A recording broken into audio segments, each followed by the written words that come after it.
ਤੁਹਾਨੂੰ ਪਤਾ ਤੁਹਾਡਾ ਭਰਾ ਸਿਆਣਾ ਬੰਦਾ ਤੇ ਲੋਕੀ ਨਾ ਸੱਦਦੇ ਮਸ਼ਵਰਾ ਲੈਣ ਵਾਸਤੇ। ਡੰਗਰ ਕਹਿੰਦਾ ਸਾਰੇ ਖਤਮ ਕਰ ਦੇਣੇ, ਬਸ ਇੱਕ ਗਾਂ ਰੱਖਣੀ ਆਪਣੇ ਘਰ ਦੇ ਦੁੱਧ ਵਾਸਤੇ। ਹਵਾ ਚੱਲਣੀ ਸ਼ੁਰੂ ਹੋਈ ਚੰਗੀ ਤੇਜ਼, ਹਨੇਰੀ ਚੱਲਣ ਡਈ ਸਮਝੋ। ਅੱਖਾਂ ਉੱਖਾਂ ਸਾਡੀਆਂ ਨਾ ਸਾਰੀਆਂ ਪੂਰਦੀਆਂ ਉਸ ਹਨੇਰੀ ਨੇ, ਇੰਨੀ ਰੇਤਾ ਉਡਾਉਣ ਡਈ ਆ ਤੇ ਹਵਾ ਇੰਨੀ ਠੰਡੀ ਆ ਨਾ। अस्सलाम वालेकुम, की हाल है मेरे वीरां दा? उम्मीद करते हैं सारे वधिया होगे। स्टार्ट करते हैं अज दा नवां व्लॉग। जाते पे असीं मॉर्निंग वॉक ते मॉर्निंग वॉक करांगे थोड़ी मुक्तसर। जाते हुए ना असीं ना मामे ताज दी हवेली च हो के जावांगे। सानूं कोई 5-10 मिनट लग जाने उत्थे ते जिहड़ी टाइम वाली कटौती है ना वो मॉर्निंग वॉक दे विच ही करांगे। मामा ताज कहंदा सी मैं गां वेचनी है एक, ते देखी यार भी ना भी किन्ने तक वेचदा। मैं चल ठीक आ, तुहानूं पता तुहाडा भरा सियाणा बंदा ते लोकी ना सददे मशवरा लैण वास्ते। जाते हुए ना उधरों हो के जावांगे। साडे नाल जुड़े रहियो, जिहड़ी साडी बाकी अज दी रूटीन होएगी वो भी सारी तुहाडे नाल शेयर करांगे। राती बारिश का एक छड़ाका लग्या सीगा तो उस तो बाद अल्लाह खैर करे मौसम जिहड़ा ना साफ ही है, हजे तक साफ आ। सूरज निकलदा पिया, तुहानूं मैं दिखाना।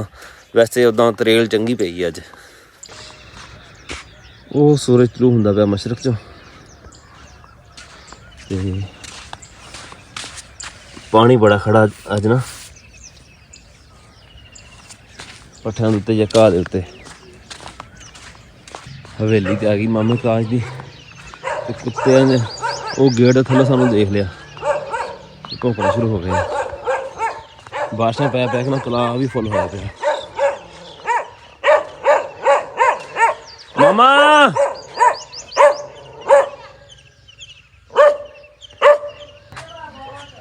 आ खड़ी है थी गां।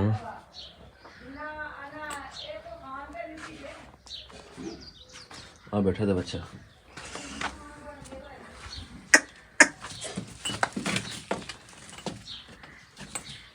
मामे ताज हुणां कोल 2 गावां खड़ियां फार सेल।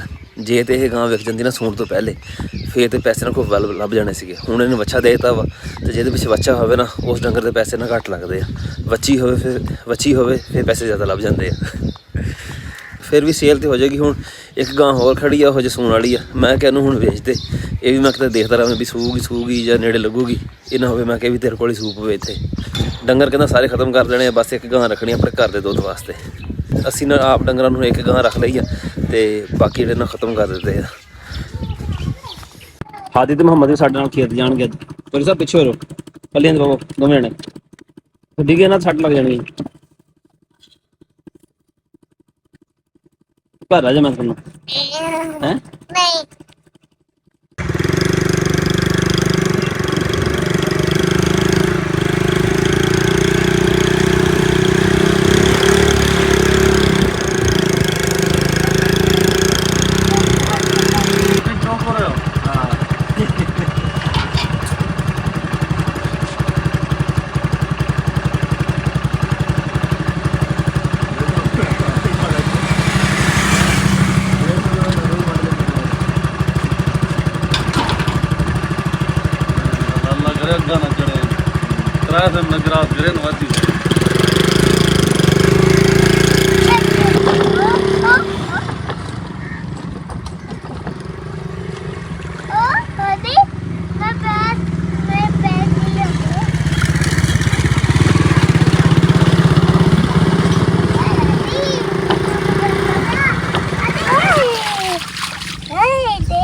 किन्ने बनना बननी? 2 1 2 बननी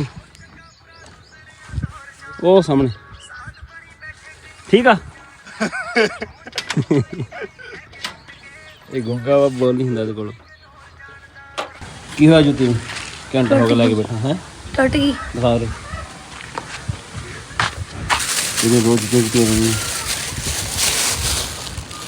ਆ ਨਹੀਂ ਗਾ ਉਹ ਜਿਹਦੇ ਚ ਵਧਰੀ ਪੈਂਦੀ ਬਸ।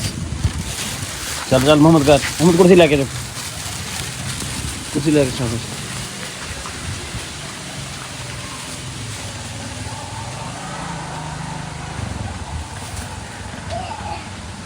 Lo sai dita di così.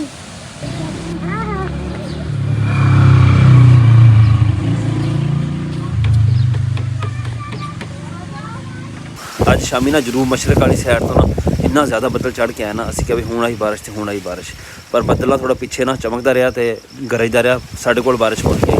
ਪਰ ਜਦੋਂ ਬੱਦਲ ਚਲਾ ਗਿਆ ਨਾ ਉਸ ਤੋਂ ਬਾਅਦ ਹਵਾ ਚੱਲਣੀ ਸ਼ੁਰੂ ਹੋਈ ਚੰਗੀ ਤੇਜ਼, ਹਨੇਰੀ ਚੱਲਣ ਡਈ ਸਮਝੋ। ਅੱਖਾਂ ਉੱਖਾਂ ਸਾਡੀਆਂ ਨਾ ਸਾਰੀਆਂ ਫੂਰਦੀਆਂ ਉਸ ਹਨੇਰੀ ਨੇ, ਇੰਨੀ ਰੇਤਾ ਉਡਾਉਣ ਡਈ ਆ ਤੇ ਹਵਾ ਇੰਨੀ ਠੰਡੀ ਆ ਨਾ, ਬੰਦਾ ਕੋਈ ਵੀ ਨਾ ਕੋਈ ਜਰਸੀ ਵਗੈਰਾ ਬੰਦਾ ਕੱਢ ਕੇ ਪਾ ਲਵੇ ਉਹ ਹਿਸਾਬ ਬਣਿਆ ਹੋਇਆ। ਮੂੰਹ ਸਿਰ ਨਾਲ ਸਾਰਾ ਲਪੇਟਿਆ ਹੋਇਆ ਵੀ ਮੂੰਹ ਦੇ ਵਿੱਚ ਵੀ ਨਾ ਰੇਤਾ ਵੜੀ ਜਾਂਦੀ ਹੈ, ਇੰਨੀ ਤੇਜ਼ ਹਵਾ ਚੱਲਦੀ ਪਈ ਹੈ। ਬੱਦਲ ਦੁਬਾਰਾ ਫੇਰ ਆ ਗਿਆ ਵਾ ਤੇ ਅਸਮਾਨ 'ਤੇ ਨਾ ਬਿਜਲੀ ਫੇਰ ਚਮਕਣ ਲੱਗੀ ਹੋਈ, ਬੱਦਲ ਵੀ ਗਰਜਣ ਲੱਗਾ ਹੋਇਆ। ਬਸ ਅੱਲਾ ਰਹਿਮ ਕਰੇ। ਤੇ ਅੱਖਾਂ ਦਾ ਦਰਦ ਕਰਨ ਲੱਗ ਗਈਆਂ ਮਿੱਟੀ ਪੈ ਪੈ ਕੇ। ਸਾਡਾ ਅੱਜ ਦਾ ਵਲੌਗ ਇੰਨਾ ਹੀ ਸੀਗਾ, ਉਮੀਦ ਹੈ ਤੁਹਾਨੂੰ ਵਧੀਆ ਲੱਗਿਆ ਹੋਏਗਾ। ਕਮੈਂਟ ਕਰਕੇ ਜ਼ਰੂਰ ਦੱਸਿਓ, ਦੁਆਵਾਂ ਯਾਦ ਰੱਖਿਓ। ਅੱਲਾ ਹਾਫਿਜ਼।